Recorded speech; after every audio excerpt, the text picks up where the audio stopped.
हिसार की आर्य समाज संस्था 100 साल से ज्यादा पुरानी विरासत और हजारों छात्रों का भविष्य, लेकिन आज इस विरासत पर सवाल खड़े हैं। स्कूल आखिर बंद क्यों हुए?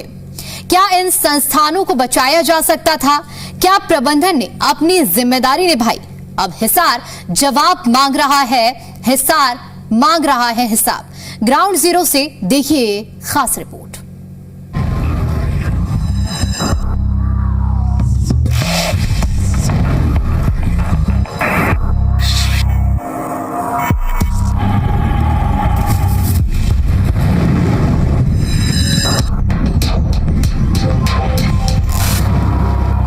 हिसार की आर्य समाज संस्था 100 साल से ज्यादा पुरानी विरासत पर सवालिया निशान। आखिर क्यों बंद हुए स्कूल? जिम्मेदारी निभाने में किसकी चूक?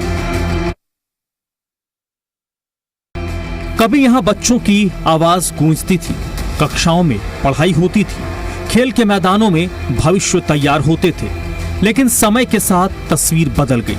हम बात कर रहे हैं हिसार की आर्य समाज संस्था की, जहां सीएवी स्कूल और डीएन मॉडल स्कूल का अस्तित्व लगभग इतिहास बन गया। अब सवाल सिर्फ स्कूलों के बंद होने का नहीं, सवाल उस जमीन का है जो शिक्षा के लिए दान दी गई थी। सवाल उस भरोसे का है जो समाज ने इस संस्था पर किया था। सवाल उस भाव का है जिन्होंने अपने जीवन के बेशकीमती हिस्से को भविष्य के निर्माण के लिए समर्पित कर दिया। सुनीता मैडम, कब आपको लगा कि बच्चों के भविष्य के साथ इस शिक्षा मंदिर के अंदर खिलवाड़ हो रहा है? सर, ये चीज़ें 2019 से स्टार्ट हो गई थी। उस दौरान मोहनलाल सैनी हमारे प्रिंसिपल हुआ करते थे और 2020 में जब लॉकडाउन हुआ उसके बाद एक तो गवर्नमेंट ने जैसे क्लासेस बंद कर दी थी, बच्चे घर पे रहते थे, टीचर्स भी घर पे थे, वर्क फ्रॉम जो क्लासेस थी वो घर से ही होती थी। लेकिन जब गवर्नमेंट ने क्लासेस स्टार्ट की थी, सितंबर से दोबारा बच्चों की 1-2 की क्लासेस शुरू की थी, तो उसके बाद मतलब बच्चों को ना तो प्रॉपर सारे टीचर्स को बुलाया जाता था, एक आधे टीचर्स की ड्यूटी लगा देते थे भी वो आके पढ़ा के जाए। जैसे मैं इंग्लिश की टीचर हूँ सर, तो जब दोबारा क्लासेस स्टार्ट हुई, केवल इंग्लिश की और मैथमेटिक्स की और अकाउंट्स की एक आधे सब्जेक्ट की क्लासेस होती थी। उन दिनों तक हम केवल 1 और 2 को ही टीच करते थे, बाकी किसी सब्जेक्ट की क्लासेस नहीं लगती थी। कुछ सब्जेक्ट्स बच्चों के बिना टीच किए हुए थे। मैंने सुना कि आप लोग एकदम भावनात्मक तौर पर इस स्कूल से जुड़े हुए हैं, अपनी पूरी जीवन आपने समर्पित किया इस स्कूल को। बिल्कुल सर, 2001 में मैंने ज्वाइन किया था सर। उस टाइम मेरी एज 25 ईयर्स थी और उसके बाद मैंने 24 साल स्कूल में पढ़ा है सर। तो मेरा तो ये कहो कि पूरा लाइफ का स्पैन जो करियर है वो इसी स्कूल में पास ऑन हो गया है सर।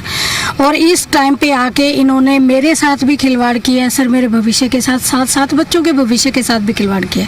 बिना किसी प्रायर नोटिस के सर इन्होंने 5 मई 2025 को पूरे स्टाफ को रिलीव कर दिया और 6 मई 2025 को जो +1 के बच्चे हमारे स्कूल से अपीयर हुए थे उनको 6 मई को सर उनकी SLC काट दी सभी बच्चों की। वो बच्चे सर 2 महीने हमारे साथ धरने पर बैठे हैं। उन बच्चों को हमने धरने पे ही क्लासेस उनकी लगाई है। उन बच्चों ने वेट किया है भाई DO ऑफिस से रिपोर्ट आएंगी, एक जांच कमेटी गठित की गई थी, भाई वो रिपोर्ट आएगी तो हमारे एडमिशन्स हो जाएंगे। बच्चे इस स्कूल से ही +2 करना चाह रहे थे सर। मैडम, हाँ जी सर। आप जिस जगह बच्चों को पढ़ाती थी, आप उसी जगह बच्चों के साथ 3 महीने तक अनशन पर बैठी आप। कितनी पीड़ा हुई आपको अंदर से? बहुत मन दुखता था सर कि जिन बच्चों को हमें क्लासेस में पढ़ाना चाहिए था उनको आज हम गर्मी में दरी पे लेके बैठे हैं। लेकिन इस माहौल को देख के भी हमारी मैनेजमेंट का मन नहीं पसीजा जी। हमें रोना आता था, लेकिन उनका हृदय इतना कठोर था कि वो नहीं कुछ कर पाए। बच्चों का जीवन था, गरीब बच्चे थे सर, उनके लिए अगर मैनेजमेंट कुछ करती वो बच्चे पढ़ लेते, लेकिन वो बच्चे गर्मी में हमारे साथ दरी पे बैठते थे सर। बहुत मन दुखता था। आज पीड़ा हो रही है अंदर? बहुत पीड़ा हो रही है सर। पूरा जीवन दे दिया। 2004 जुलाई 2004 में मैंने ज्वाइन किया था सर हिंदी प्राध्यापिका के पद पर, और इतने साल मैंने अपने स्कूल को दिए हैं। मेरा रिजल्ट लगभग 100% रहा सर, और उसके बावजूद भी हमारे साथ ये सब हुआ तो बहुत मन दुखता है सर। और बच्चों की तरफ देख के तो बहुत पीड़ा होती है जी। सर मैं वहाँ पे इकोनॉमिक्स की लेक्चरर रही 11 साल तक। सर बिना बेवजह ये जैसे दान की ज़मीन है और यहाँ पे गरीब बच्चों के लिए स्कूल खोला गया है, 8.5 एकड़ में फैली हुई है ये स्कूल। तो ये जो मैनेजमेंट है वो इसको हथियाना चाहती है ज़मीन को, इसीलिए उन्होंने इस तरह की परिस्थितियाँ पैदा की हमारे सामने कि हम है ना खुद ही छोड़ के चले जाए। पर हम अर्थशास्त्र पढ़ाती थी आप? हाँ, अर्थशास्त्र पढ़ाती थी, आपको ये नहीं लगा कि एक दिन यही अर्थ इस स्कूल पर भारी पड़ जाएगा? सर पढ़ ही गया, अब क्या बताएं। देखते थे मैडम, फाइनेंस भी देखती थी मैं। अच्छा, स्कूल का फाइनेंस भी देखती थी आप? हाँ सर, यहाँ पे कोई कमी नहीं है। एक तो दान की इतनी बड़ी ज़मीन है और ऊपर से 4 लाख किराया, 4 लाख के करीब किराया आता है और 16-17 लाख यहाँ पे स्कूल की कमाई है सालाना। और इसके अलावा आर्य समाज का भी सपोर्ट है, फिर भी ये स्कूल बंद है आज। क्या डेली वेजेस से भी कम मिल रहा डेली वेजेस से भी कमी एक तरह से देखा जाए जी, कम ही मिल रहा था। तो ऐसी स्थिति में मैडम मतलब नहीं लगता है कि ये तो टीचर के भविष्य के साथ में खिलवाड़ था, शोषण था। आप टीचर का ही शोषण नहीं कहोगे, बच्चों का शोषण था। जब टीचर्स का शोषण करोगे, बच्चों को सुविधा नहीं दोगे, गरीब बच्चों का स्कूल है, डोनेट की ज़मीन है, जब आप उनको सारी चीज़ें सुविधा नहीं दोगे तो आप उस वर्ड को शोषण ही बोलोगे।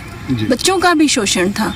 बच्चों को दान में मैनेजमेंट, आर्य समाज के स्वामी दयानंद के नाम से आर्य समाज चलता है और स्वामी दयानंद शिक्षा के लिए सबसे अग्रणीय रहे हैं। अगर उनके जीवनी सुने हम तो वो नारी शिक्षा के लिए और एजुकेशन के लिए उन्होंने बहुत काम किए। डीएवी संस्थाएं देखो आप क्या नहीं कर रही। तो ये स्कूल इतना पुराना धरोहर के रूप में शताब्दी से चला आ रहा है और आप उसको बंद कर रहे हो, तो इससे बड़ी विडम्बना सर और क्या हो सकता है। भरोसे और भावना की कहानी जुड़ी है इसी आर्य समाज मंदिर सोसाइटी से, क्योंकि यहीं से संचालित है सीएवी स्कूल। आखिर कैसे और क्यों विरासत पर ताला लगाया जा रहा है? वैसे आर्य समाज हमेशा शिक्षा और सामाजिक सुधार का प्रतीक रहा है। हिसार में आर्य समाज आंदोलन का प्रभाव ऐतिहासिक रूप से महत्वपूर्ण रहा। इसी कारण ये मामला केवल एक स्कूल का नहीं है। अगर किसी दानदाता ने शिक्षा के लिए जमीन दी थी तो आने वाली पीढ़ियों को ये जानने का अधिकार है उस विरासत का संरक्षण कैसे हुआ।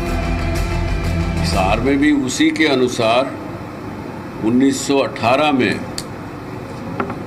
पहली एजुकेशन इंस्टीट्यूशन इन सब लोगों ने स्थापित की। उसमें चंदूलाल जी तयाल के भाई ने ज़मीन दी, चंदूलाल जी इत्यादि ने पैसा दिया, लाला लाजपत राय जी ने भी सहयोग पैसा दिया। उसमें सीएवी प्राइमरी स्कूल बना, उसके बाद ये हाई स्कूल बना। हालांकि 2004 में ही ये हाई स्कूल से हायर सेकेंडरी स्कूल की नींव 2004 में रखी गई। यानी 1918 की हमको अब तक चीज़ें मिली हैं जो इस स्कूल को एजुकेशन इंस्टीट्यूशन की स्थापना का रखा गया। इसका मतलब 108 साल आज इस संस्था को हो चुके हैं। और आर्य समाज के अंतर्गत ही ये संस्थाएं, और उसके बाद जगन्नाथ आर्य कन्या महाविद्यालय की स्थापना भी हुई। ये भी कहीं 2008-10 के अंदर हुई है, शायद और जगह भी गलती भी हो सकती है मेरी, लेकिन उस समय हुई। तो आर्य समाज ये स्कूल 3 सुचारू रूप से चलते रहे, समाज से पैसा ना मांगना पड़े, ना कुछ करना पड़े, उसके लिए लगभग 450 दुकानें हिसार में जगह जगह फैली हुई हैं आर्य समाज की ओनरशिप में। उनसे जो किराया आता था वो सफिशिएंट था। जब हम लोगों ने स्कूल में शिक्षा ली है, हमें ध्यान है, क्योंकि फीस के तो 2-3 रुपए महीने के होते थे, जबकि हिसार में पब्लिक स्कूल उस समय जब मैं पढ़ा हूँ उस समय यहाँ पे 2.5 रुपये की फ़ीस थी, और पब्लिक स्कूल चलता था उसकी 40 रुपये महीने की फ़ीस थी। इतना अंतर था। तो स्कूल में फीस से तो कुछ पैसा नहीं मिलता था, दुकानों की आमदन से ही स्कूल चलता था। आप ये समझिए कि मैंने जब ये जून 25 से इसके बारे में तहकीकात की तो अंत में ये समझ में आया कि 10% दुकानें हर साल उनका नाम बदली होता है भाड़े की रसीद। इस पिछले 35 साल में ना के बराबर वो जो रसीद बदलाई के पैसे लिए जाते हैं, आजकल तो 1-1.5 करोड़ रुपया एक दुकान से रसीद बदलने का लिया जाता है, क्योंकि भाड़ा तो 200-400 रुपये है। तो आप ये समझिए 10% बदले जाने के मतलब हो गया 40-45 दुकानों का हर साल बदलाव होना, यानी 40 से 50 करोड़ रुपए का हर साल पैसा लेकर के जेबों में जाता है। यानी 50 करोड़ रुपए साल का भ्रष्टाचार तो केवल एक ही इस मद में हो रहा है। तो उसको क्यों छोड़ेगा देवेंद्र सैनी? ये सवाल सिर्फ पूर्व राज्यसभा सांसद डॉक्टर सुभाष चंद्रा ही नहीं पूछ रहे, स्कूल से पढ़कर निकले हर वो छात्र और उनके परिवार कर रहे हैं। आज हिसार के लोगों के मन में कई सवाल है। दान में मिली 8 एकड़ भूमि का हो रहा सही उपयोग, स्कूल के बंद होने का निर्णय किसने लिया? क्या सोसाइटी की आम सभा से मंजूरी ली गई? क्या शिक्षा विभाग को पूरी जानकारी दी गई? आपके माध्यम से मैं हरियाणा सरकार को और आदरणीय मुख्यमंत्री जी को ये प्रार्थना करना चाहूँगा कि 23 तारीख को इसके अंदर एडमिनिस्ट्रेटर नियुक्त किया जाए, वो सारे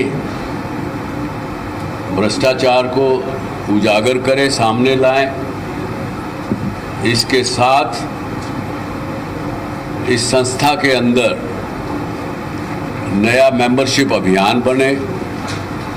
जो स्वामी दयानंद के विचारों से लोग सहमत हैं, उन विचारों पर चलने चाहते हैं या चल रहे हैं, वो इसके मेंबर बनाए जाएं। एक परिवार में से एक ही सदस्य बने और उसके बाद इसकी नई एक मैनेजमेंट कमेटी का गठन हो। वो इस सारे यहाँ की एजुकेशन इंस्टीट्यूशन जो बंदी के कगार पर है उसको दोबारा से चलाए, ताकि इस हिसार शहर और हरियाणा का जो गौरवमय इतिहास हिसार के आर्य समाज ने लाला लाजपत राय जैसे व्यक्ति और 36 बिरादरियों के लोग इसके सदस्य रहे। कल मेरे पास एक भाई बैठे थे किसी समाज के, जाट समाज के, उन्होंने कहा मेरे दादा भी इसके सदस्य थे। तो सभी समाजों ने इसमें, चाहे वो वैश्य समाज हो, अग्रवाल समाज हो, पंजाबी समाज हो, जाट समाज हो, बिश्नोई हो, सबने इसके अंदर सहयोग किया। मुझे कल परसों ही कैप्टन अभिमन्यु के द्वारा बताया गया एक किताब बताई है उन्होंने। यहाँ के एक सीएमओ थे जिन्होंने किताब लिखी है, उनके 30 साल के हिसार के प्रवास की डायरी, उसमें से हमको तथ्य मिलेंगे तो आपको फिर दोबारा मिल कर के फिर बताऊंगा, उस पर चर्चा करेंगे। और आपके माध्यम से ये विषय हरियाणा सरकार को, मुख्यमंत्री को और ज़्यादा से ज़्यादा जनता को और इवेंचुअली भारत सरकार तक ये विषय को आप पहुंचाएंगे, ऐसा मेरा विश्वास है, ऐसी मेरी आपसे प्रार्थना है। नई कमेटी का गठन किया जाए, संस्था फिर से पहले की तरह चलाया जाए। सभी समाजों ने मिलकर इस संस्था को चलाया है, सबने सहयोग किया है। इस मामले में कई जमीन बेची गई है, 700 से 800 करोड़ का भ्रष्टाचार हुआ।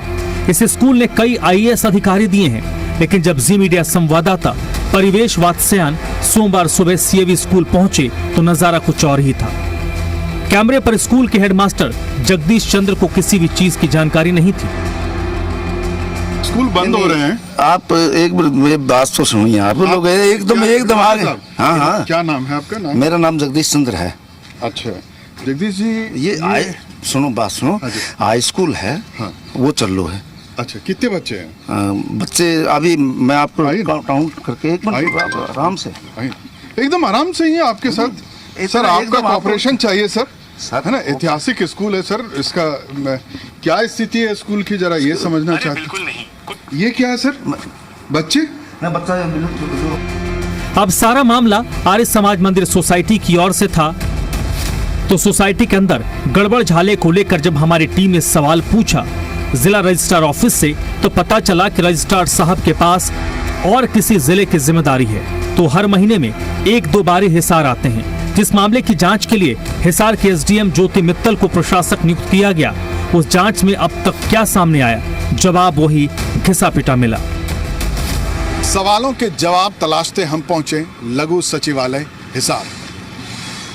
यहाँ प्रशासनिक अधिकारी बैठते हैं, यानी एसडीएम ज्योति मित्तल से हमने पूछा कि आखिर जो जांच की कमेटी बनाई गई थी, जिसकी चेयरमैन आप हैं, जांच कहां तक पहुंची? तो जवाब था कि ये मामला अंडर इन्वेस्टिगेशन है। सवाल हमने डिस्ट्रिक्ट रजिस्ट्रार के दफ्तर भी पहुंचकर किया, लेकिन रजिस्ट्रार साहब नहीं मिले। वहां जवाब मिला कि रजिस्ट्रार साहब के पास कई और जगह की जिम्मेदारी है। लेकिन अंदर जो अधिकारी बैठे थे उनसे हमने पूछा कि कई सालों से जिस संस्था में गड़बड़ी की शिकायत आपको मिल रही है, क्या आपने फाइलों में एक कलम भी उस पर चलाया? जवाब था नहीं। जवाब था जांच चल रही है। सवाल ये कि आखिर ये जांच कब तक चलेगी? अब सबसे बड़ा सवाल यही है, प्रशासक की जांच किस निष्कर्ष तक पहुंची? क्या रिकॉर्ड खंगाले गए? क्या वित्तीय दस्तावेजों की जांच हुई? क्या पूर्व पदाधिकारियों से पूछताछ हुई? क्या स्कूलों के बंद होने की प्रक्रिया नियमों के अनुरूप थी? क्या दानदाता की मूल भावना सुरक्षित रही? आर्य समाज के परिसर में आवंटित दुकानों की अनियमितता पर दुकानदार और किराएदार दोनों अब खुलकर बोल रहे हैं। मेरी दुकान है जी सीवी हाई स्कूल के अंदर, जो बाहर दुकान उन्होंने है उनके अंदर मेरी दुकान है जी। मैं ये अपने जी कहना चाह रहा हूँ जी, सीवी स्कूल ने पहले हमारे ऊपर जीएसटी थोप दिया जी। हालांकि हमारा दुकानदारों का जीएसटी देने का कोई भी नहीं बनता। अब उन्होंने 1 महीने से अब बोल रहे हैं जी हाउस टैक्स अपने जी लगेगा। अगर दुकानदारों का किसी का हाउस टैक्स बनता है तो नगर निगम के अंदर पीआईडी होती है जी अपनी, ना तो उन्होंने को पीआईडी हमको दे रखी और ना अपने को हाउस टैक्स की कोई रसीद अपने जी दे रहे। और फिर कोई भी दुकान या तो कोई बेचने जाए या कोई खरीदने जाए, सीवी स्कूल से ही उतरती है, नाम चेंज होता है जी, उसका कोई भी मापदंड नहीं है जी। अगर कोई आर्य समाज मैनेजमेंट का कोई खास चहिता आदमी हो तो वो चंद पैसों में हो जाती है जी। आर्य समाज से काफ़ी लंबे समय से जुड़ा हुआ हूँ। आर्य समाज की तरफ से एक केस डाल करके जो अरविंद शर्मा के अगेंस्ट डाला गया था सीएबी स्कूल के द्वारा, उसमें 2 दुकान खाली कराई गई थी। 25A और 25B दुकानें थी। उनको कोर्ट से इस बेस पे खाली कराया गया कि यहाँ हम पैथोलॉजिकल लैब बनाना चाहते हैं, सामाजिक कार्य करना चाहते हैं लोगों की भलाई के लिए। कोर्ट ने ऑर्डर कर दिया, व्यापक दुकानें व प्रॉपर्टी खाली होगी।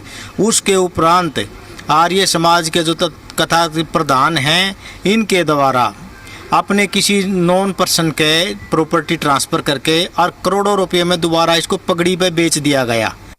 मैं किराएदार हूँ। उस मंदिर मार्केट में ये दुर्दशा थी, जब मैंने लिया था तो वहाँ वॉशरूम की फैसिलिटीज़ भी नहीं थी। लेडीज़ और जो स्टाफ काम करने आता था उनको दिखते थी।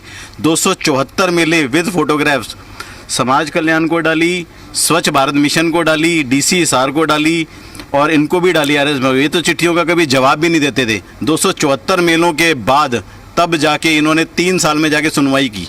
इनके प्रधानों के पास कई बार गए, हम लोग लेडीज स्टाफ को भी साथ लेके गए, तब भी इन्होंने इस चीज़ के लिए नहीं किया। और ये हमेशा क्लेम करते हैं कि हम लोग सोशल वेलफेयर के काम करते हैं, वैदिक प्रचार करते हैं और गरीबों का उन्मूलन के लिए काम करते हैं। ऐसा कुछ नहीं करते। सवाल बहुत हैं और उन सवालों को इंतजार है अपने जवाब का, क्योंकि इस भरोसे और भावना से खिलवाड़ हुआ है जो इस संस्था से अनगिनत लोगों की जुड़ी है और वो चाहते हैं जवाब और इंसाफ। इतिहास सिर्फ किताबों में ही नहीं मिलता, इतिहास ऐसी ही इमारतों में सांस लेता है, इतिहास ऐसे ही परिसरों में जीवित रहता है जहां कभी सपने तैयार किए गए थे। आज हिसार अतीत की कहानी सुनना नहीं चाहता, आज हिसार भविष्य के सवालों का जवाब चाहता है। और जब तक इन सवालों का जवाब नहीं मिलेगा तब तक जी मीडिया की यह मुहिम यूं ही जारी रहेगी। हिसार मांगे हिसाब। कैमरामैन सुनील बिस्ट के साथ परिवेश वात्सैन, जी मीडिया, हिसार।